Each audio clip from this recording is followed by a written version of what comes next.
आज एक चीज़ एड्रेस करना चाहता हूँ कि रैली हुई क्यों, और उसके बाद मैं स्ट्रैटेजी पर आता हूँ। आई थिंक जितनी भी मेरी बात हुई सुबह, मैं 10-12 लोगों से बात कर चुका हूँ, सबको ये लगता है कि जो होगा वो तो आज शाम को पता चलेगा हमें, और जो भी उसका रिएक्शन होगा वो कल रिएक्शन होगा। तो सबने एक व्यू लिया आज सुबह कि एटलीस्ट इंट्राडे में तो एक रिस्क लिया जाए। इंट्राडे में तो कोई इंट्राडे में तो न्यूज़ आनी नहीं है, न्यूज़ तो शाम को आनी है, तो इंट्राडे के लिए एक रिस्क लिया जाए। और सुबह मार्केट ने वो जोन दिया 20 डेमा का, उस वो सपोर्ट का, और वहाँ से एक लॉन्ग ट्रेड बन गई। आई थिंक इसमें कोई रॉकेट साइंस नहीं है, ये एक्सपेक्टेड था। कई बार मार्केट में एक्सपेक्टेड चीज़ें होती हैं। आज की क्लोजिंग काफ़ी अहम होगी श्रेया। आज देखते हैं इनमें से कितने लोग उस पोजीशन को कैरी करके जाना चाहते हैं। क्या हम 23,300-350 के ऊपर बंद हो पाएंगे, या हम वापस 23,250 के नीचे बंद होंगे? आई थिंक काफ़ी कुछ इसके ऊपर डिपेंड करेगा। अगर दिन के हाई पर हम बंद हो रहे हैं तो ये एक बहुत बड़ा पॉजिटिव होगा। फिर इसका मतलब ये होगा कि मार्केट इस चीज़ के लिए तैयार है कि हम तो तेज़ी के लिए तैयार हैं, कल अगर गैप डाउन हो भी गया तो भी हम उसमें और तेज़ी करेंगे। तो ये अगर आज की क्लोजिंग है उसके ऊपर ध्यान रखिएगा। इस अप्रोच में बस एक ही दिक्कत है, अब ये कंसेंसस अप्रोच है, हर कोई यही कह रहा है। हर कोई जिससे मैं बात कर रहा हूँ वो यही कह रहा है कि कल मार्केट में बॉटम बनेगा, और बस ग्लोबल मार्केट में, और अब यहाँ से मार्केट चलना शुरू होंगे। अगर डोनाल्ड ट्रंप साहब ने कुछ बाकी कुछ एक्स्ट्रॉर्डनरी कर दिया जिसकी मार्केट को भनक नहीं है, और अगर सब गलत पड़े तो पिटाई भी ज़बरदस्त होगी। इस चीज़ का आपको ध्यान रखना है। खैर एनीवे, जो भी हो, अब आपने निफ्टी पर बात की थी कि आज हमने जो निफ्टी पर अप्रोच ली सुबह, उसमें मैं यही कहूँगा कि ये जोन है जिसमें आप एक बार प्रॉफिट बुक करें। वैसे 23,300-350 के मैंने रेजिस्टेंस की बात की थी। जो भी हो, आप अपना मुनाफा समेट कर जाएं।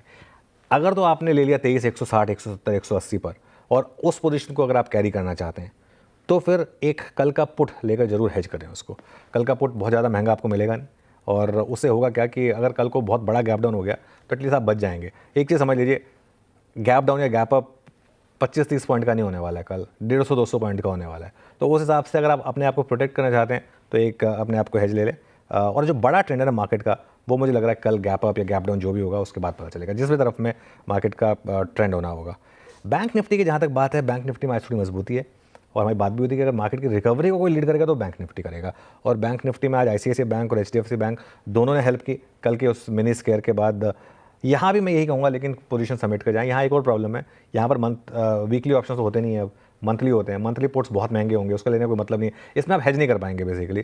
तो इसके लिए कोई दिक्कत नहीं है, अगर कल का गैप अप बाई चांस होना हो, गैप अप वो मिस भी हो जाए, तो मेरा मानना ये होगा कि यहाँ पे पोजीशन जो है ना वो आप समेट कर लेकर जाएँ। पिछले 2 से 3 सेशन की गिरावट के बाद आज भारतीय बाजारों में थोड़ा बहुत रिवर्सल देखने को मिला है, थोड़ा कॉन्फिडेंस भी आया है। जैसा कि हम कल भी बात कर रहे थे कि बाजार 23,100 का सपोर्ट लेता हुआ दिखाई देगा। बिल्कुल बाजार ने 23,100 के लेवलों को रेस्पेक्ट दी। सुबह सुबह 15 से 20 मिनट थोड़ी वॉलेटिलिटी देखने को मिली, उसके बाद बाजार में अच्छी खासी स्ट्रेंथ के साथ आज क्लोजिंग देखने को मिली है। करीब आधे % से ज़्यादा की तेज़ी निफ्टी में, 1% की तेज़ी बैंक निफ्टी में, और सेंसेक्स भी आधे % से ज़्यादा की तेज़ी दिखाता हुआ नजर आया। बैंकिंग सेक्टर काफ़ी ज़बरदस्त कामकाज करता हुआ नजर आ रहा है। एचडीएफसी बैंक में भी आज अच्छी खासी तेज़ी देखने को मिली है। कुल मिला के बात करें तो जो अमेरिका का जो टेरिफ वॉर है वो ज़बरदस्त है, और ट्रंप के द्वारा जिस प्रकार के कमेंट्स आते हुए दिखाई दे रहे हैं उसकी वजह से बहुत ज़बरदस्त मूड माहौल वहाँ का देखने को मिल रहा है।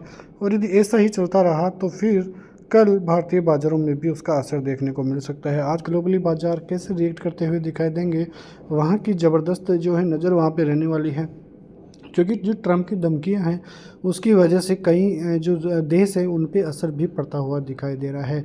भारतीय बाज़ारों की तरफ से एफआईआईज़ की सेलिंग फिर से चालू हो गई है, और ये सेलिंग अब किस प्रकार से रहती है उस पर भी नज़रें रहने वाली है, क्योंकि एफआईआईज़ है जिनके द्वारा यदि बाइंग आती है तो भारतीय बाज़ारों में उसका गहरा असर देखने को मिलेगा, और एक ज़बरदस्त रिवर्सल भी भारतीय बाज़ार वहां से दिखाते हुए नज़र आ सकते हैं। तो कुल मिला के देखें तो भारतीय बाज़ारों पर नज़रें अब रखनी चाहिए, क्योंकि भारतीय बाज़ारों में अच्छा खासा रिवर्सल देखने को मिला, उसके बाद तेज़ी आई और फिर से रिवर्सल देखने को मिला। तो ये एक जो है साइनिंग के संकेत भी भारतीय बाज़ारों की तरफ से आते हुए दिखाई दे सकते हैं, क्योंकि यदि भारतीय बाज़ार यहाँ से 20 EMA का फिर से सपोर्ट लेकर घूमता है, जो कि लगभग आज का लो है, और कल भी बाजार टिका रहता है, तो फिर आगे के लिए पॉजिटिव संकेत भारतीय बाजारों की तरफ से मिलते हुए दिखाई दे सकते हैं। और यदि आज एफआईआईज़ की बाइंग फिर से आती है तो एक और स्ट्रेंथ भारतीय बाजारों की तरफ से देखने को मिल सकती है, क्योंकि अदर कंट्रीज से एफआईआईज़ अपना मुनाफा जो है निकाल रहे हैं, अपना मुनाफा बुक कर रहे हैं, और वो एक नया मार्केट ढूंढने की फिराक में है। और भारतीय बाजारों से अच्छा मार्केट उनको मिलने वाला भी नहीं है। तो कुल मिला के देखें तो भारतीय बाज़ारों की तरफ से संकेत अब धीरे धीरे पॉजिटिव ही आते हुए दिखाई दे रहे हैं। आज की तेज़ी काफ़ी ज़बरदस्त कॉन्फिडेंस भारतीय बाज़ारों को देके गई है। अब देखना यह है कि क्या भारतीय बाज़ारों की तरफ से फिर से कोई नेगेटिव संकेत देखने को मिलते हैं, क्योंकि कल का दिन काफ़ी इंपॉर्टेंट रहने वाला है। ऐसी खबरों के साथ मिलते हैं नेक्स्ट वीडियो में, तब तक के लिए नमस्कार।